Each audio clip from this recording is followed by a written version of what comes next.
I am so excited today. I have got together these three awesome ladies, and if you've not come across them before, I have no idea why not. You should be looking out for them. I've got Laura Muse, Faith Locken, and Jackie Tomes on the podcast today. And for those of you who don't know, I'm Natasha Collins. We are here today to give you guys a market overview, what we're seeing happening in the market, because we're all working in different areas and different sectors, and also we have all got different clients, so we'll be seeing things from completely different points of view as well. And one thing that really I'm sure we all have in common is that people are constantly asking us, what's going on with the market? Is it really optimistic right now, or should we be feeling like things aren't going very well? And so we're going to give our overview of what we think's happening. We're going to have a good conversation about it, and hopefully give you some really good takeaways as to what we think. I'm going to caveat this with, to start off with, none of us in the whole of our property investment education lives have been given a crystal ball by the property gods. So as much as we would have, you might have been. I want it. So I have to caveat by this. This is our opinions. This is what we're seeing in the market. Obviously, after the date of recording, and we are recording on the 27th of July, the market can change. You know, we've seen things happen instantly. We saw, the market pretty much come to a standstill for a couple of things over the last couple of years. I mean, as surveyors, the day that we had the no deal Brexit vote and everything stopped in the market and RICS came out with new guidelines, and we were like, what? That has the ability to keep happening. So just to be aware, this is the date that we are talking about the market from. Okay, so caveat over. First question, how's everybody finding the market right now? It's weird. I think that'd be my overall summary. It is weird. Like, it's just like, I think it's like a complete, what's the word, like dichotomy, like what the market feels and also how surveyors are feeling. We're in a different world. And I think that I'm finding that quite frustrating at the moment, is that you can see this like huge current positivity in the market, and I think what a lot of us feared coming out of lockdown, how badly the market could be affected, hasn't been the reality at this stage. But the way that Natasha, be interested to hear from your perspective, like how surveyors are viewing things, is still with this caution that even though the market data doesn't reflect the fact the market has dropped, surveyors are impacting valuations, but the market's really hot, stuff's really selling really quickly. So it's like, it's in this weird state of flux. I don't know how you guys are finding it, but that's kind of my nutshell version. For me, I mean, obviously I'm based in Sheffield, which is up north, and the prices are absolutely crazy. I mean, I'm sure it's similar from where you guys are as well, but you're talking 10, 15, 20,000 pounds over the advertised price, for something that needs 10, 15,000 pounds worth of work. It's just crazy. And, just by talking to the estate agents, it's not just first time buyers, it's actually investors in this area that are still buying, and they're buying way over what it's worth. Which I just don't understand. Is it the frustration of being in lockdown, you feel the need to buy something? Because that's the only common sense reason I could actually come up with why you would do that. I wonder if it's investors who've got cash sitting in the bank that's not making them any money, and therefore they have the ability to overpay just to have their money in property. Because similar to you, Laura, I've found that I've been outbid at auction a few times now, during lockdown, on properties where I'm like, you should not be buying it for that much. Like, there's just no margin at all. And it's interesting, when you watch the bidding, you see like all the regular investors drop out at the price which we would normally pay. And then there's usually 2 or 3 people bidding back and forth up to like over 20k over what you should really be paying for it. So potentially that could be a reason. From a surveying perspective, I know, so I work at JLL, and our valuations team have actually now removed the market uncertainty clause from our valuations as of last month. But I know that some of the other advisory firms have kept that clause in. So similar to what you've said, Jackie, it's a weird place where different people are feeling positive, other people are feeling still negative. So there's no kind of, consistency across the market at all. So everyone's just playing the guessing game at the moment. And it's all that what if, right? What happens if this comes in which case I would overpay on it. And I think never ever overpay on a property, especially when we haven't got comparables for the last 2 months, because Land Registry stopped printing their data for May and April, and they've still not released data for June. So we cannot realistically see what people would pay for a property. And so we're going off March figures, and then everybody's a little bit excited because they've got the extra stamp duty in their pocket, which is not that exciting in the slightest. Here we are with people saying, well, Natasha, I just can't get a good deal. Every time I go out and I put an offer in, people come along and they outbid me. And in that situation, let them outbid you. Honestly, you do not want to be that person who's thinking, oh God, I saw someone get outbid by 25%. 25%. That's the point. Why? I do. Is it like frustration of everyone being in lockdown, and they've come out of obviously the racetracks and they want to buy as much as they can because the money has been sat there, especially a couple of people I've spoken to. I'm not a seasoned investor, so to speak. I only really started investing full-time in 2018. It's my husband that's been doing it since 2013, so I am still learning. But one thing I have learned is, because we've got money sat in the bank that we're paying interest on from investors that have lent us over a 4 or 5 year period. But do you know what? I would rather keep that money for another 4, 5, 6 months until I know that I'm actually getting a good deal, not just panic because I want it to be earning any money. Because what you're going to be buying, you're not actually going to be earning any money. It's just, for me, it's just people aren't patient enough to wait to see what happens. People just going ahead and doing it. And I think they're going to fall on the face, and I genuinely feel maybe back end of this year, beginning of next year, when everyone's not furloughed anymore, that's when we're going to see a massive impact. The big impact I've seen in our business is mainly we've only got one HMO, one high-end HMO. I've had tenants in there for the last 12 months, never qualmed or quibbled, and they've all moved out because of uncertainty with the jobs, have gone back to their parents.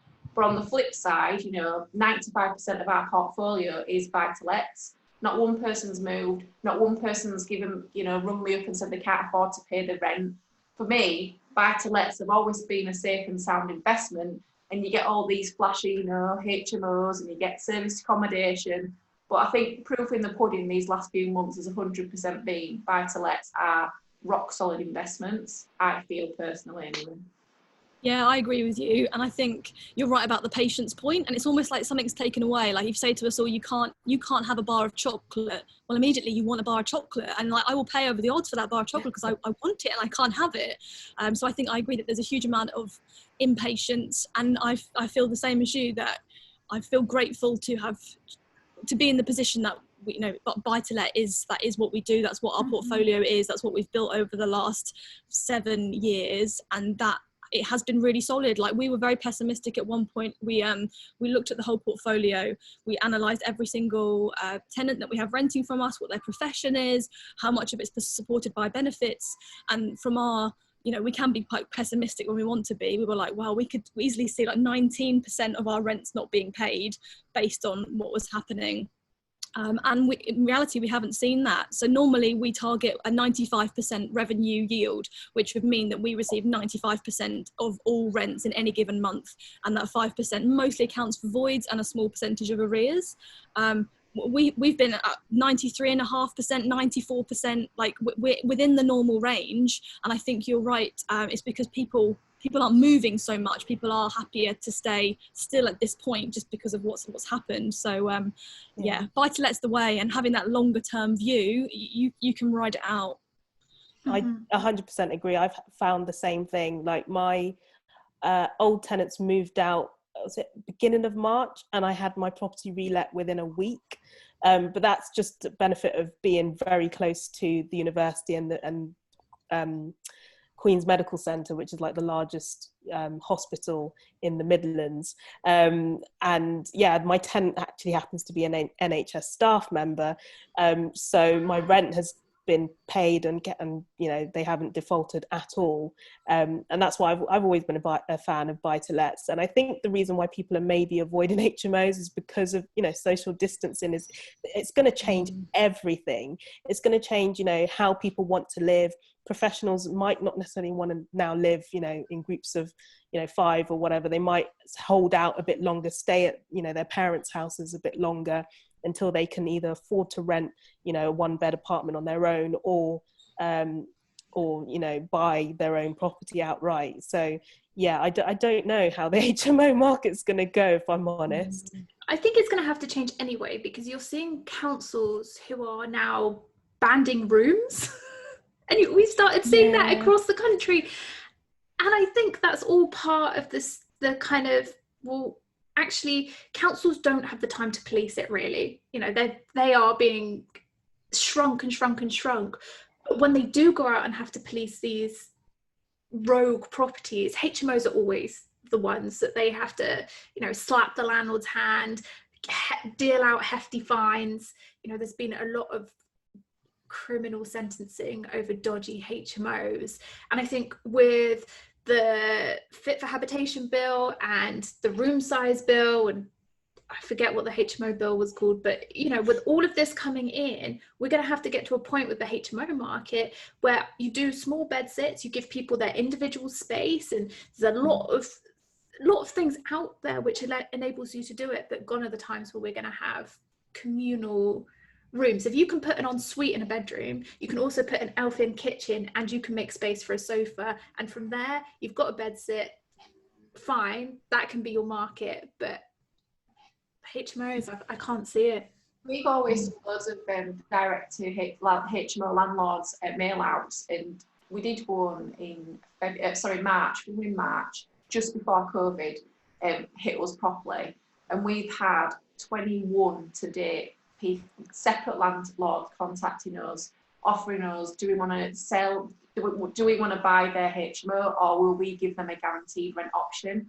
And some of these landlords have got 6-8 bed HMOs, so it's absolutely crazy. And all of them are all student landlords, because in Sheffield, I don't know what it's like where you guys are, but you know, Sheffield Uni haven't 100% committed for the students to come back in September, and a lot of them are empty. Like last year in Sheffield alone, Sheffield University had over 400 of their own rooms vacant for the last term. So, you know, it's massively affected the HMO bubble in Sheffield. There's a lot of high-rise blocks that are now empty in the brand new accommodation. I'm struggling to see how you can build a business on that at the moment, especially in the times we're in. You know, there's so much vacant under standard properties that you know they're trying to charge like £45-50 a room. Like, that's just nothing. You can't make anything doing that. It's not a business. It's not a viable business to do that. You know, we've really struggled to fill that HMO, and like I say, it's only 4 beds, a mini HMO. It's in the prime location of Sheffield. You know, it only got renovated last year. We're charging £500 a room. We filled it now, but I wasn't going to drop my prices to get in a price war with everybody else in Sheffield, because we provide great accommodation, and you know, we've got people from the NHS that are now filling it. But going forward for me, I'm really hesitant about HMOs. I don't feel, for me right now, it's not the lifestyle like Jackie obviously, you know, talks about a lot about, you know, what's your end goal, what's the lifestyle you want to create. And COVID for me has confirmed that HMOs is not what I want in my life. Sorry. HMO bashing. It does work for some people, but you have to be so determined. My gosh, you have to be like here rather than, you know, just getting by. And I think you also have to have a diversified tenant profile as well. You know, if you are just focusing on the student market, and, you know, as we know, the student market has been hit, your rooms are going to be empty. But if you look to service, I don't know, contractors, professionals, just a range of tenant types, you might then, you know, like bulletproof your portfolio a little bit. But yeah, I'd say that's also true for single lets as well. Like we've got a really varied tenant type that we rent our properties to, and I'd never truly appreciated how important that was before. Like, it's more happened by accident than design, to be honest with you. And actually, now that I see how that's worked out, I'm like, now that needs to be designed, because having that shift, that spread between, some people are self-employed or in their own businesses, some people are employed like by the NHS, some are supported by mostly by benefits, like having that real range in different industries, I don't think there's ever been more important than it is now, because it gives you that spread. And obviously some are going to be in the leisure and hospitality industry, and they're being hit the worst, but you can deal with some of that, as long as it's not everyone. Yeah, I agree, definitely. And I didn't realise actually my types of tenant until this happened. Like, I never really thought too much about what they did for a job, but like as soon as COVID hit, we're like, oh my god, what does everybody do? Like, so important. Yeah. Like those right to rent checks that we were all complaining about when we thought that the government were trying to put us in charge of immigration, and now we're like, thank goodness, like we have to check out what everybody's doing, what they do for work. Definitely, that's like a really good change from COVID, and caring more about your tenants. It has to be a landlord and tenant relationship, and I mean, I preach about this until the cows come home, but I think now more than ever, if you have never spoken to your tenant, that is a problem. Definitely. So we've talked about what the property market's doing, and we've kind of touched on COVID-19, and we will come back around to it, but what are you seeing on social media? What are the biggest myths or fads which are untrue that you're seeing on social media, or what you're seeing on social media in general? I don't know if I'll take this one first, but I don't know if it's a fad so much, but I think there are a lot of property trainers out there, good and bad, who are, you know, still very much advertising certain property investment strategies and saying, you know, it's still working, or, you know, COVID hasn't impacted their business. And I know for a fact that it has. For example, serviced accommodation in London for me. So I actually rightly or wrongly invested in a serviced accommodation unit literally like 2 weeks before lockdown, and I literally have not seen a return on that property since then. Fortunately, I'm in a position where I can cover, you know, the monthly rent and like bills and service charge and whatnot, and now, like in the past month, we're starting to, you know, revenue is starting to pick up, but for those 3 months there were no travellers coming in, and it's a central London location unit, so it's very much targeted at the tourism market. So, you know, I've taken that hit, and I'm seeing people advertising service accommodation and saying, you know, it works or whatever, and I'm like, it does to a certain extent if you have diversified your profile of tenants. So not only just focusing on tourism, but looking at contractors, looking at professionals, looking at, you know, various different people to take on those service accommodation units. But yeah, that's been my personal experience, and it really irks me when I see these adverts, and I'm like, please don't just, you know, throw thousands of pounds away for training to get into an industry which at the moment is struggling. At least wait. If anyone is considering serviced accommodation, I implore you to wait, you know, for at least 6 to 12 months. Yeah, but I think as well, like along those lines too, that it's been used as an opportunity by some great marketeers to sell you on setting up a whole new business. Like, I've seen this a lot, like, oh, what you're currently doing, doesn't work. So just sack it all off and just do this new faddy, much more exciting thing. And I'm just like, I'm tearing my hair out going, okay, yes, the thing that you're doing isn't working great right now, but that doesn't mean you just abandon ship of it. Like, how can you tweak it? How can you adjust it? Like, there's got to be a way that you can make it work better. And I've just seen so much of it, and it makes me so sad. I'm like, most of you are going to waste a lot of time setting up something else new that actually has got its own downsides anyway, when you could have been working on your existing business and making it more resilient. So that's my soapbox moment for today. For me, I feel now this, I don't know, I might upset some people. I don't know. We'll see. So what I found is obviously you like going back to the training element of it. Yes, I feel like it has a place and it's important at a certain stage, but I feel like at the minute everybody is a property trainer. People that have been doing it a few months are a property trainer, and I feel it's a time where people really, really need to be doing the due diligence on people when you sign up for these courses.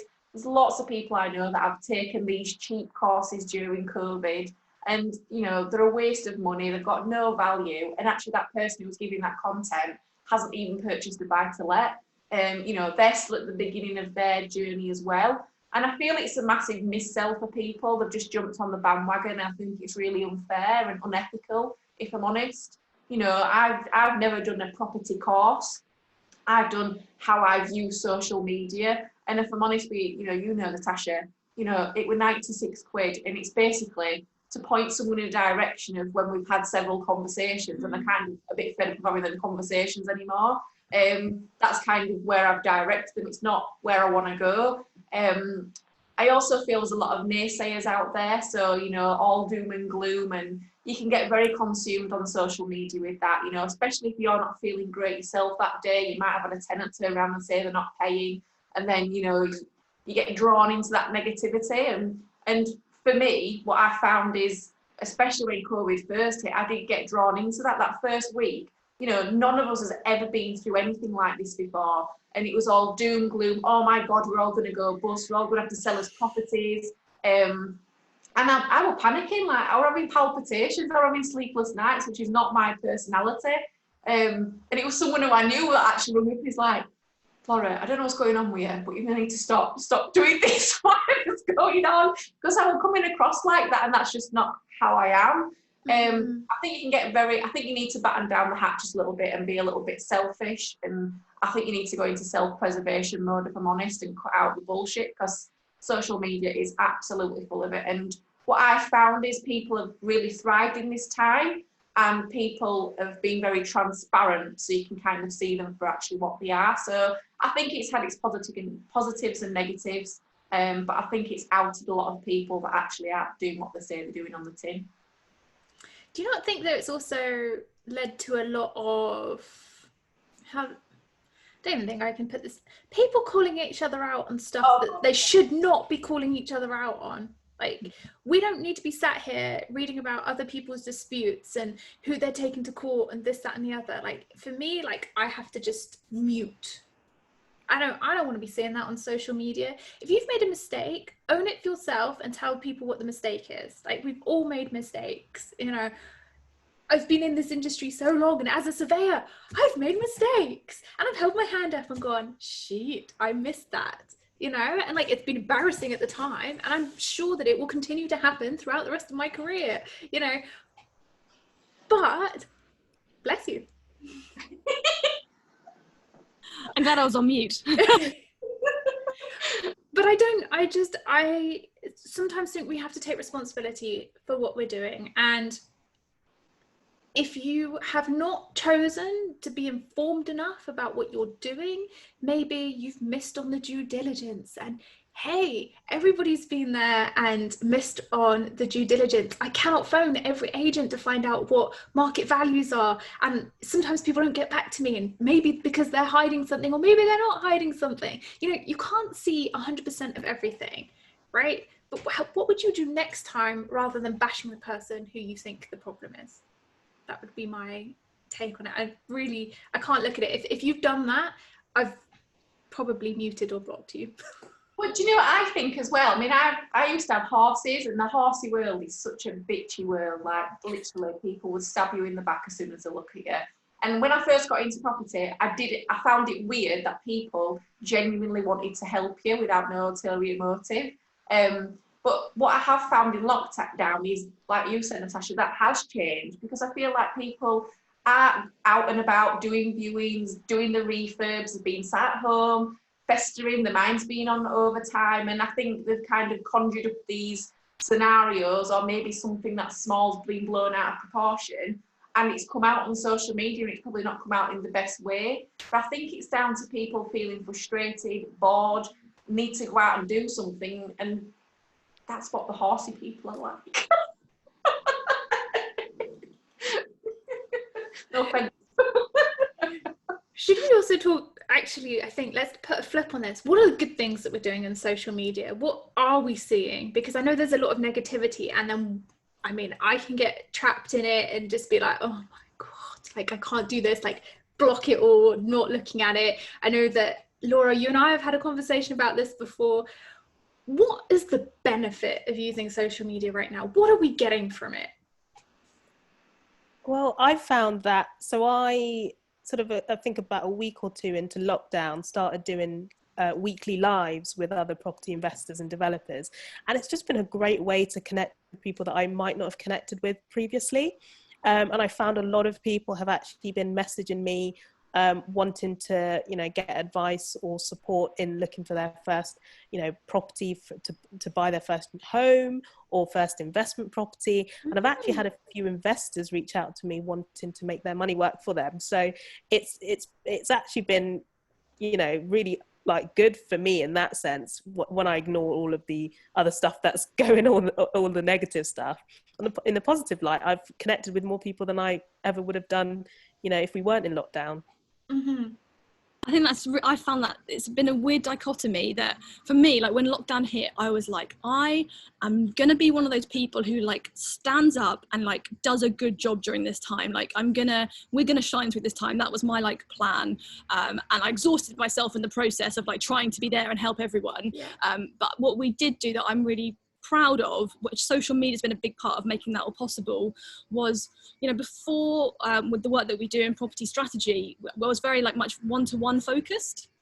And actually during this time, using things like Facebook groups have brought my clients all like a lot closer and created far more of a community. And actually how that is working in terms of people being supported by each other, because the great people have come together and stood up and like come together and in a way that is far better than it would ever have been if it was an in-person thing, because you just couldn't do it enough to have that kind of support. That for me has been something that's really great that's come out of that social being more connected during this time.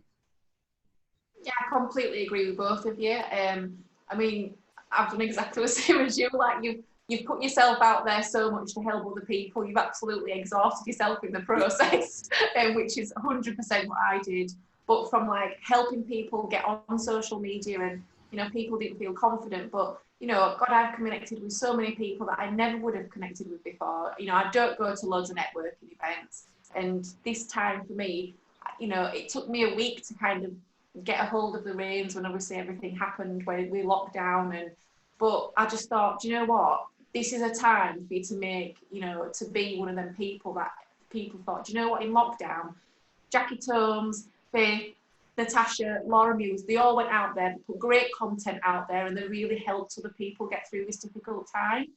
And I think you can, you know, it has been the time to make or break you as a public figure or an influencer or whatever you want to call it. So that's really what I did put my focus into, was helping people in my group, in my community, doing challenges. But also it's led to so many other speaking opportunities, speaking about like doing this for you guys now, you know, live podcasts for people and connecting with people I probably never would have done.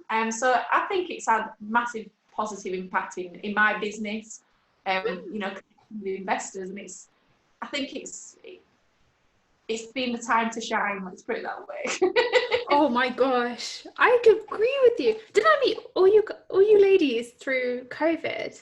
Like, yeah. We actually sat down, and and had proper conversations through COVID. And Faith, I know we've met ages ago in the past, although I need to remember that event.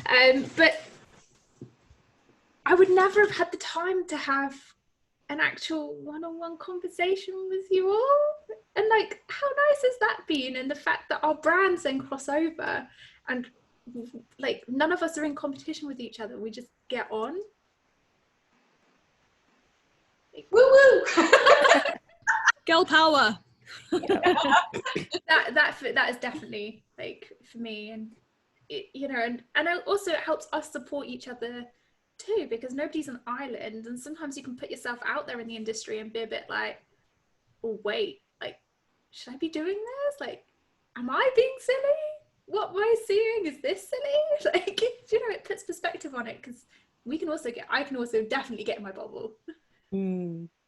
I think as well, like for me as someone who's like very much a freedom seeker, I love to travel, but I also love to go and speak at events, and those kind of two things are, you know, it's possible to logistically manage them around each other, but actually it's easier if you don't have to do that and logistically manage it. And like, I love that you can speak at, you know, some event in Scotland one day and Cornwall the next day, and actually you're somewhere else entirely in the world. Like that, for me, if I could have like designed a life, like COVID has actually helped to make that life possible, because everyone's just far more accepting of that as a concept. So that, you know, we're talking about a wider benefit of it all happening. That for me, I wouldn't be sitting here doing this if it wasn't for this bizarre time in the world. Very true. Very, very true. So let's move on to, what are your worries for the next 12 to 18 months in the property industry? What do you think we should be concerned about? Valuations.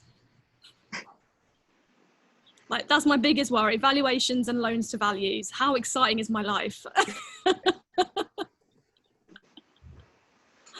Yeah, I just think that for us, we're like really adjusting how we're working based on the fact that I just don't trust what valuation will come back, you know, trying to revalue later this year or early next year, how the comments that are made on the valuation report will influence what loan to value, like in terms of like that getting in and out of deals. So we do blocks of flats, that's our primary focus, but we also do package up deals for individual investors as well, so it's small like flats basically.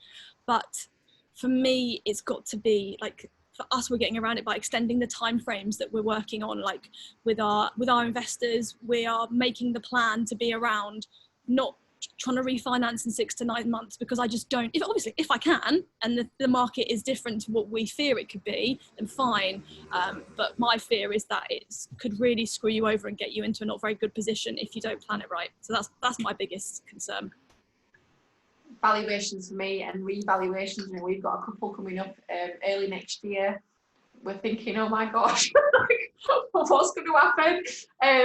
It's just the real uncertainty. Like, who knows what's going to happen? But there's not. You can't go through everything we've just been through. There's not going to be a knock-on effect. And the people who think there isn't, I would argue a complete opposite point. But revaluations, valuations are definitely for us. Obviously, purchasing, we buy in cash, we refurb, we refinance. That's what we do in our business majority of the time. You know, we're looking at a 18-unit commercial bedsit building at the minute. You know, we're trying to get an evaluation now and try to agree a deal now, because, you know, we want to get it through as soon as we can at this end, because we don't want to be doing it in nine months time, because it's going to be completely different. We wouldn't get the mortgage that we'd need, and I think doing stuff like that for us is a concern, if I'm really honest. Yeah, I mean, I would just echo what you two have said in terms of valuations, but I also worry for, there's a lot of newbie investors. I've been getting a lot of requests from people wanting to get into property investment now, you know, looking to do buy, refurb, refinance deals, but not really understanding, you know, the lending market, how it works, how bridging works, getting into, you know, locked into these bridging loans, which you know, are going to need to be serviced and are going to come to an end at the end of the term. And if you can't revalue at the higher, you know, at what you anticipated the new market value would be, you're going to be screwed. And so I'm really concerned for those who are kind of entering the market now, not so much for people who are seasoned and understand and have kind of, you know, future-proofed their portfolio or are being patient and not, you know, jumping straight into deals. I think there's going to be a lot of people maybe defaulting on loans and that kind of thing. So yeah, that's where my concern is. Do you want to know? I'm going to go slightly out, different direction altogether. And my big concerns, the valuation thing is a complete worry. And the only thing that I've been doing is just basing on the fact that everything's like 10 to 20% lower than I was expecting right now. And when it's higher, happy days. Number one, being a commercial surveyor, this planning the used class order change will impact valuations on commercial leases, and the extent of that at the moment, I'm kind of like weighing it up. I'd probably still value a rent based upon now all of the used classes as they were previously, and I know that that's going to cause a lot of disputes with tenants, and I think that you're going to have to be very much fixing in your use class when you agree a lease, and you have to be definite, but also know that now that everything falls under youth class E, you're going to get a tenant surveyor who's going to come back and argue so damn hard. There's going to be so many disputes over that. Commercial leases in general, we need to be watching out for like all of the COVID clauses that are going to be put in, and the fact that commercial tenants are asking for clauses to go into a lease which says in the event of a pandemic, they just get to like waive all the rents. Now, what is the definition of pandemic? When does that come in? And as a landlord, how much do I up the rent? Or as a commercial surveyor, how much am I upping the rent for them to have the privilege of that clause? So all of that kind of worries me, because then I've got to go and lecture on that come September, and I'm like still trying to work it out in my head. What would I do? What would be reasonable for me to do? What would be reasonable for a tenant to come back with, and try and play that middle ground. Secondly, if one of the big things that worries me is that we've needed leasehold reform for years, and that was meant to come out in February, and they're still debating on it because COVID has slowed it all down. And I'm in leasehold tribunal tomorrow, which I'm so glad that you can now do that from New York. But at the same time, like, it's just the uncertainty over previous like housing acts and all of everything that goes into that, which I was hoping leasehold reform back in February was kind of going to overturn, and also bring in more stringent measures around managing agents, because I feel like a managing agent has to be regulated at this point in order to be able to administer service charges and things like that. For me, would stop all of these disputes. But the fact that that's not come in because of COVID worries me, that we drag this on and it will even be forgotten about because it won't be at the top of the government's like hierarchy of things to change. So for me, like, that is my worry, is that all of this was coming out. There's been snap changes, which the government can seem to do in an instant, but the things that are slowing down the industry haven't changed as quickly when they were meant to. And that for me is a big worry, because that is also going to impact on valuations. So that's my 2 cents of the things that I've been wanting to happen but haven't. Can I throw one more thing in? Yeah. I mean, I don't know about you guys, but when I've been speaking to some new investors, as in new that I've never spoken to before, a lot of them are really keen on doing flips. Now, that is not something I would be doing right now. Flip. No, why is everyone wanting to do that? I agree. I'm confused. Also, the price of goods has gone through the roof. I mean, we're selling a flip at the moment. It's on the market, 10 grand above what we expected, which is great. It's going to hit the boom. But one, it might come back and be valued at 130, not 140. So that's completely different. You know, we've got the new builds that we've done. We've not had one offer on any of them. There's 3 of them. But luckily for us, you know, we've got 3 exits. We can refinance and keep and rent them out, or we can do a tenant buyer. So that's fine. But I just think especially newer investors, why the hell would you go in and want to buy, refurbish something? You're going to have to wait for the 6-month rule anyway to sell it, and God knows what's going to happen in 6 months' time. I just think it's crazy. But going back to what we said earlier, it's what people are still teaching. Yeah. But are they factoring in the fact that, number one, you can't get a lot of goods? Well, and when you can, the builders merchants have put such a huge markup on it. A bag of plaster, what was £7 is about £20 to £25 right now. Have you factored that in your contingency? Like, You know what? We've only got plaster because we've got a new build site. So they're prioritising new build sites over renovations. So that's why we've got plaster. does anybody know about that? Like, people never do the research. Sheffield. It's not what you know, it's who you know. You're going to get a lot of inquiries, Laura. Yeah, everyone's new best friend. You can mark Give up me your a plaster. How exciting are we, by the way? I know, like, that we know this stuff. But this is about being a seasoned investor and talking to other investors, right? If we weren't talking to people and staying in our own little bubbles, we'd just think it's the norm and that we were going around doing this. But even like construction jobs, you still have to make sure that you've got the right PPE for people, that that everything's disinfected every 30 minutes, maybe a little bit longer, but you cannot have people on site if they are not doing that, and you can only have a certain number of people on site because they can't work within very close proximity, or you have to be giving them, complete face coverings. That slows down your job. And that's not because it's a bad thing, but if you're then waiting for your finance, or you're then waiting for your job to finish, your finance is going up, and if you cannot renegotiate on the terms of your bridge or your development finance, how much extra does that cost you on a monthly basis? We were at that point once of a bridge end date looming, and I can tell you from experience, it was like one of the worst parts of my life. It was so stressful. The terms were not flexible, and we managed to get the refinance done in time, but it was just horrendous, and I can't imagine what that would have been like in a period that the property market was in a downturn. And so I'm glad that we kind of went through it, because it kind of teaches you the lesson.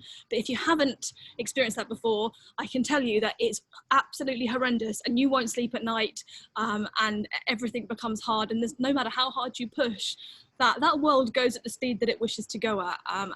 Yeah, be careful, I think, is the message that is coming through from us all. So let's flip it on its head, because I always like to present the balanced argument. What are we feeling optimistic about? Deal!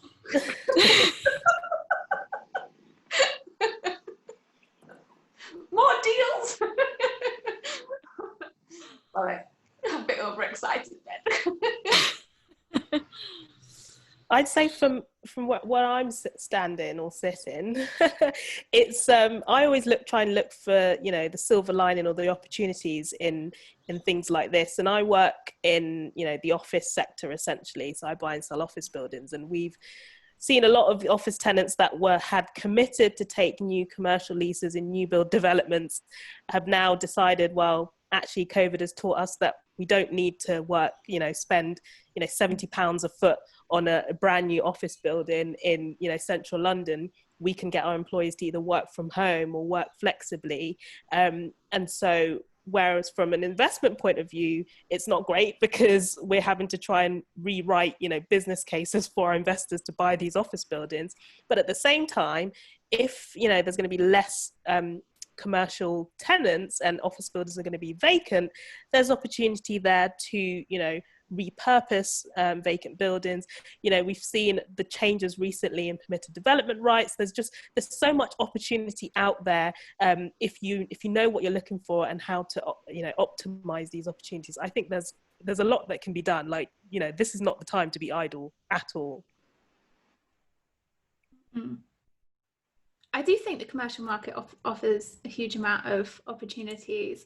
I for sure have got my feelers out on a load of commercial, because number one, with the leases left to run, you can get them at over 10% gross yield. And I know I don't normally talk gross, but that's always my starting point with commercial, is I look at that first before we go into all the nitty gritty. And then with the commercial tenants, I'm quite, you know, I look at them to see, actually, will you stand the test of time, and do you like being where you are? And do a lot of inquiries on the tenant that's in situ. And then I think also, because with all these change of uses, actually, as a landlord, even though I've been complaining about how I'm going to value rents for landlords who've wanted a certain rent valued in a way, as a new investor, that offers so much opportunity for me to go, well, actually, now it was once an office, now it could be retail. Now, actually, I'm going to put an agent in there. Oh, we could put a bank in there. Oh, maybe we could use that as a little bit of a restaurant with some A5, which is now going to be E. Like, so a restaurant with a takeaway that we would have never got before. Say what? Like, okay, now we can get innovative. And then that's where I get super excited. I'm like, okay, well, then I can buy up the cheap units, know that I can use it for whatever I want, don't have to go through planning permission.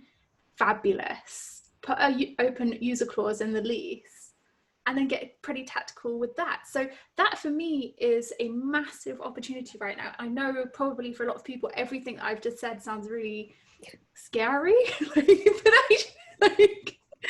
Like I get so excited about being able to do the strategy behind leases, because not being in the country as much, that is the only thing that I have access to change and add value to. So like, whereas you guys probably get excited by development, I get excited by leases. Yeah, I get excited by both, which is, you know, maybe doubly sad, I don't know, but I genuinely think there'll be a lot more developers considering inputting, you know, flexible working units space in their developments nearer, so which are, you know, residential developments are often nearer to residential communities as opposed to, you know, in central London. I've got a friend of mine at the moment who's considering a new business venture where she specifically looks for spaces in sort of, you know, zone 2, zone 3, which she can convert to, you know, serviced offices, and allow people to work, you know, close to home, almost working from home, but not in your home. And I think that's what we're going to see. I think we're going to see a lot of people come out of COVID thinking, I don't want to go back to my office in central London, but I don't want to work from home because there's too many distractions. So where is that in between? And there lies an opportunity for people that are savvy enough to, you know, to take that opportunity and run with it. I think I would come at a slightly different angle in terms of what I'm feeling optimistic about. And it's, I guess, I didn't think that the market would be, I mean, obviously it's a really weird market at the moment, but I kind of thought it would be in a really bad place right now. That's what I imagined was probably going to be, or at least would be going into a very bad place. And right now it's not. And what that's given us all is a bit of breathing space to actually plan and to be able to set things up, to be able to know that something is coming. And even though it's not here yet, it just gives you that space to set things up. The bells are here, I'll stop. I don't know, can I go? Opportunities for us, what we're feeling quite optimistic about is what we've found recently is people who, so like your startup new build developers are not so keen to go forward because a lot of them actually do build to sell, they don't do build to rent, which is our model going forward. So we've had quite a lot of land opportunities recently that have come up, you know, from something from a 3-bed through to an 18-unit site, because obviously we don't know what's going to happen, and for someone who wants to sell them, it's quite off-putting. So we've had quite a lot of opportunities of that so far. I can only think that that's going to get even better as we kind of go on in time. For us personally, you know, we've had things like partial blocks of flats that, you know, it's devastating for the people that are doing it, but like you've already touched on, you know, they've gone over their terms because of COVID, they've had to shut the site down, they've gone over their payment terms, they've had to extend their bridge, and then they've gone into the higher rate of interest. They've been coming out and they've been trying to draw down, and instead of giving them the full percentage, they're giving them like 40% of the drawdown, and they can't financially afford to finish them projects. So it's chicken and egg, you know, it's devastating for them, but for us, you know, we're trying to do a win-win situation. And that's one thing I would say to anyone who's listening. Yes, we're going to get great deals coming up, but it has to be a win-win. Don't turn into a shark, don't get greedy, it has to be a win-win for both. Because some people are going to go through some real hardships over the next, you know, 6, 12, 18 months, who knows? But I think we can help facilitate them to get them out of their sticky situation. But for me, it's kind of commercial conversions and the new build developments. I think there's going to be real opportunity for us as seasoned investors, if you want to call it, to kind of take hold of quite a lot of that personally. And Jackie's bells have probably stopped now, so I'll stop. Yeah, they have stopped. I literally have to time it every 15 minutes to be like, Anne. Yeah, no, I'd made my point really, this that we've got a great opportunity to be able to plan. And I think coming off the back of what you said, Laura, I think it's just, we're having this conversation a lot, I think, today about this, like, seasoned investors versus new investors. And I think just one thing that I would say off the back of this conversation is there are great opportunities to do a lot of what you guys have discussed, but just because there's an opportunity to do it, if you don't know what you're doing or you're really new to property, don't think that therefore that's what you have to do. Like, you can still make buy to let work at this time. Oh my God, there we go. Point. Simple deals can be good, right? Like, everybody starts with a simple buy to let, or everybody is useful. I love buy-to-lets. I will always buy buy-to-lets. Yeah, me too. Me too. Bread and butter. And you know what? It might take you longer to get to wherever it is that you want to go. But quite frankly, you have to be in property for the long haul. If you're only in property for the next 6 months, I just wouldn't bother. Is that controversial? No, I completely agree. You Yeah, know, we're all I agree. dream, aren't you? You know, get rich in 6-12 months. You know, I kind of bought into that, if I'm honest with you. And, you know, 6 months in, I'm like, this isn't working, getting frustrated. Luckily, I worked with my husband, who's a complete polar opposite personality to me. So it was like, Laura, this is a long-term thing. We're never going to sell them. We get, you know, buy as many as we can when we can, and we build up that portfolio. It's not a race. The only race we're in is our own. And I think that's one thing you can get caught up in, is seeing everyone doing deals online now, but actually, is it right for you? Maybe it's not, so just run your own race. I think it's about balancing the risk versus reward as well. Like, I think there are some of these sexier, you know, or people call them strategies, sexier business models would be what I would call them. You've got to weigh up that risk, I think, as well, compared with the reward. Like, yes, you may be able to make £1,000 a month, maybe net on it, but what's the likelihood of that happening, and what is the potential downside of it too? And I think because of the industry we're in being what it is, and it's a lot of marketing hype and what's, you know, puts bums on seats for events and things, like that's the stuff that cuts through. And hopefully just a little bit of reality from people like ourselves who are not trying to do that. You know, hopefully some people listening into this might just question and think and just dig a little bit deeper into the numbers and just risk assess things in a slightly different way, with the current market being even more of a reason to do it, because in an upward market you can make some mistakes and kind of just get away with it, but right now you can't. And even if it means that you have to wait, like there is going to be some sort of correction in the market, some kind of dip, but at some point it will come back again. And if the longer you can wait towards the bottom of that dip before buying, the easier it's going to be to come and like execute your exit, whatever that may be. So it's, you know, just buy well if you're going to buy now. Obviously always buy well, but now more than ever, just don't buy something unless it's actually a really good price that means you can weather the upcoming storm. Quick question on Brexit. How do we see? I can't believe we're still asking this question. How many it's because I mean, everybody forgets about it, but the politicians mainly. Yeah, living in a country that is doing phenomenally well on trade at the moment and just getting themselves in some really good spots thanks to the guy at the top, I can see how important it is at the moment. Also, none of that probably came across as sarcasm on the podcast. I don't agree with anything that's going on in terms of trade in this country. So just like, and I'm in the US. How do you guys see this running in terms of property? Are you worried about it, or are you just ready to just know what the score is and get on? I think it's just firewood, isn't it? Like, there's quite a bit of firewood that's like building up this like end of 2020 looking like it could be a bonfire. I'm being a bit over dramatic there, but it was quite a nice metaphor for a second. Just like there's it's just another reason that the beginning of end of this year, beginning of next year, it is just going to be, it's going to be bumpy, and Brexit is really not helping that fact. Like, it's going to be as bad as it is with how the timeline is playing out.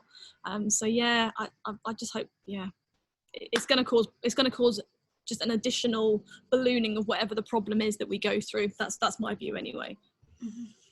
I think we just want some decisions, don't we? We want to move forward. We want some clarity on what's going to happen. You know, God, I can't remember how long it's been going on now, but it's like, oh, when Brexit happens, what's going to happen then? And we've been delaying things for such a long time. I just think we just need some clarity so we can all, you know, decide what we need to do best for our businesses and move forward. And unfortunately, I think COVID's just dragged it on even more. Yeah, I'm so ready. I'm so over it and ready for it to be kind of decision made, move on, you know, get on with like sorting out our businesses, proofing them to the point, you know, to be, I don't know, Brexit ready. I don't even know, but I just think that I'm just sick and tired of it. I don't know if anyone else has had the same thing. But I do think it will have obviously some form of impact, the same way as the global pandemic has. I think there'll be, from a development perspective, because that's the industry I work in, you know, if there are fewer sort of construction workers coming from overseas or from Europe, you know, there's going to be a demand for labor, and that, you know, if that outstrips supply, and, you know, costs will rise. So I think it might struggle. The construction industry might struggle a little bit. But I think if you are seasoned or you know what you're doing, you should be able to weather the storm. But yeah, it's just another thing we're going to have to deal with. Once we're out of this pandemic, we're going into, you know, an even worse Brexit pandemic. Yeah, I mean, I would love to. I'd love to stop writing in my client reports all of the risks associated with Brexit, because I advise for international funds and sit on boards and advise about where the market's going, and as part of that, and also to protect myself, I have to always flag up the possible outcomes of a no-deal Brexit or a deal Brexit. Like, here is what we can expect in the market, or we should be forecasting. And it's things like, well, if there's a no deal, are Scotland going to re-vote on their independence? If we have no trade deal and we still have a Donald Trump president, what does that mean for trading with the US? Like, all of these risks that, as a surveyor, you have to forecast for your clients and be like, and we're watching out for this, and we're watching out for this, we're watching out for this, which also presents as opportunities, because if this falls and this happens and stock market changes, and we can do X, Y, and Z, and we're going to be buying off of, you know, US investors who have now decided to sell up because the pound's looking weak. All of that will be so much clearer when we've actually got an outcome, and we can't forecast for everything. We cannot forecast for everything. Natasha, do you think it's like priced in, like already what's happened with like Brexit? Like, it's been hanging around for so long. You think there's more pain? But I just think that's the international market. I think that locally we probably won't see much, and I don't think that if you're buying single properties, it's going to have as big a dip, or there's going to be as bigger impact. If you are trading in these high, big, like office blocks like Faith does, and these big, you know, there was a lot of, like, over the last couple of years, there's been a lot of talk when you go to the World Built Environment Forums about buy health, old age housing blocks, buy multi-lets in the UK, you know, buy up these massive blocks with hundreds of flats in them. Like, that is where your yield is going to be. That's the strongest yield in the UK.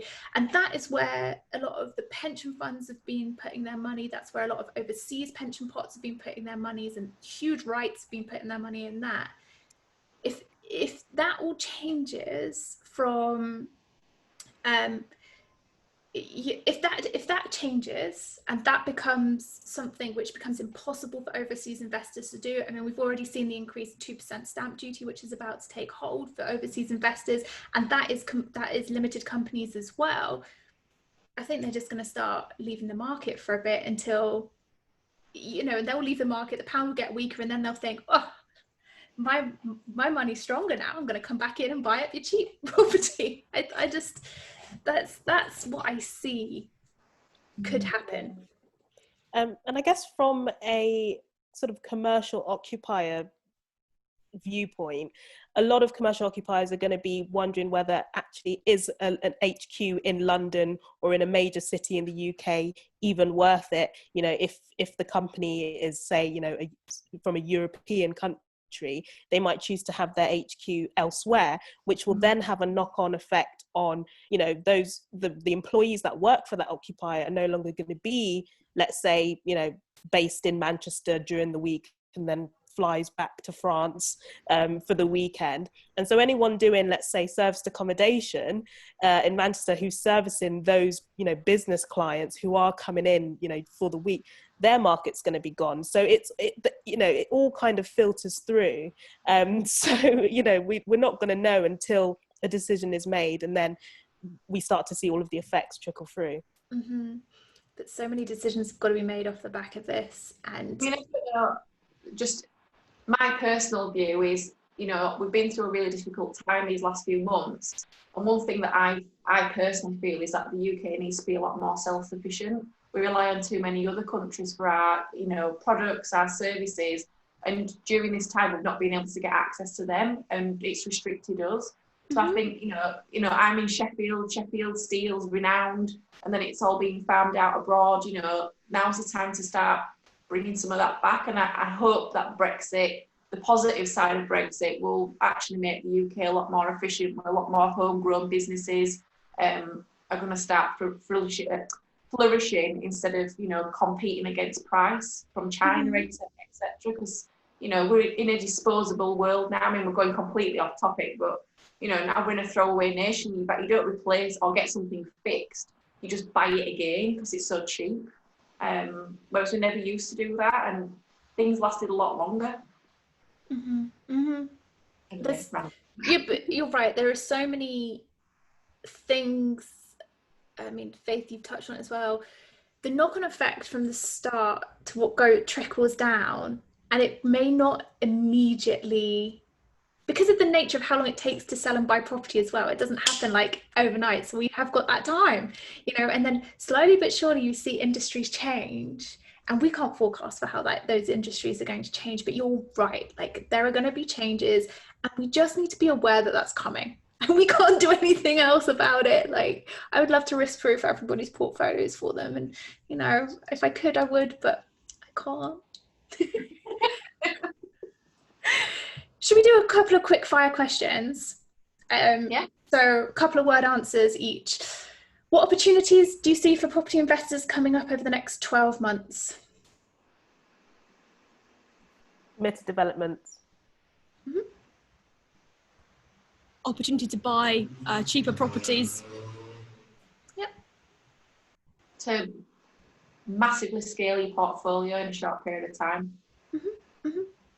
And take advantage of the cheap interest rates right now. Yep. They're very good. Okay, next question.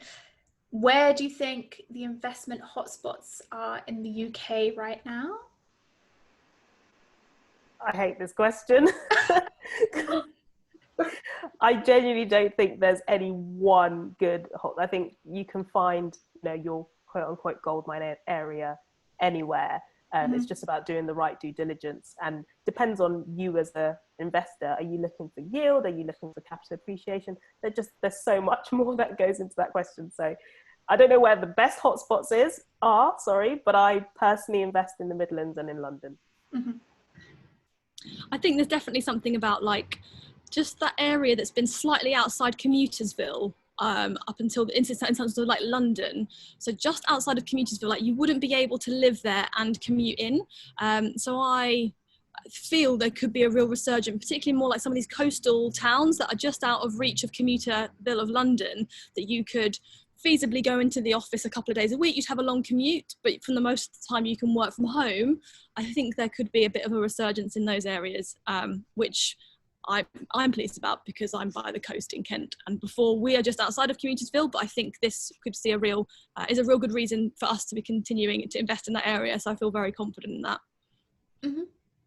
I'm going to say the north because that's where I'm from. I feel like every international southern investor is coming to Sheffield. Yeah, I mean, Sheffield, Leeds, and Manchester are the three major places to invest up here, and trying to get a property at the minute is like, I won't say rocking horse shit because I'm swearing, but I just did.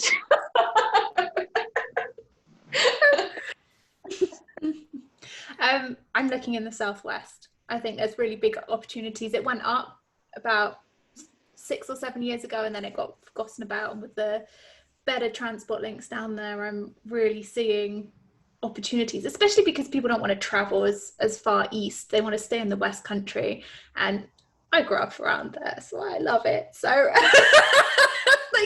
so therefore the answer that it is a combination of London, the Midlands, the North, the Southwest, and the Southeast. Okay. Which loops back around to Faith's initial point, which is there are always good reasons to invest in different places for different reasons. We completely proved that one right. Final question. Will your strategy be changing over the next couple of years? And if yes, how will it be changing?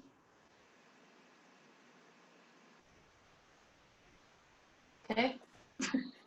No, it's not really going to change. The only thing that we are shifting to is really what we're already doing. Is just kind of a bit of the business model being done in a slightly different way. So I think we're continuing to do buy-to-lets. We are still buying blocks of flats. I guess the one thing that has changed slightly is just at the moment the number of units that we'd be happy to buy in a block.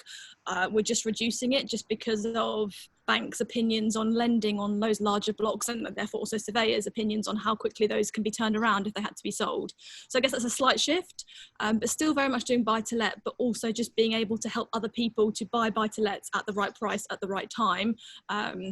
But so yeah, really overall that the kind of the model will stay the same. It's just we're kind of changing how exactly that works in terms of how we work with investors. That's shifted a bit around it.